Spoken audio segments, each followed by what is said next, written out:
জামাত কি বলেছে আপনারা জানেন? গতকালকে আসেন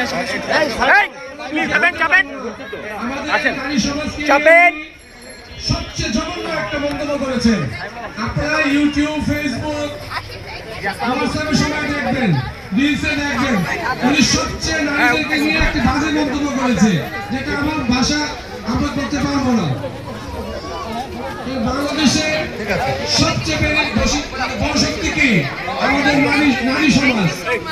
এই নারী সমাজকে তোয়াক্কা করে বাংলাদেশের রাষ্ট্র গঠন করা সম্ভব না, সম্ভব না, সম্ভব না। ঠিক ঠিক বলেন?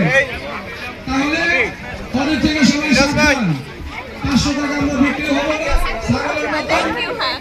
এটা মাথায় রেখে আগামী 12 তারিখ সকাল সকাল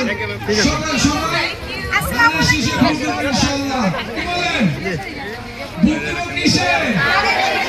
ভোট দেব কিসে?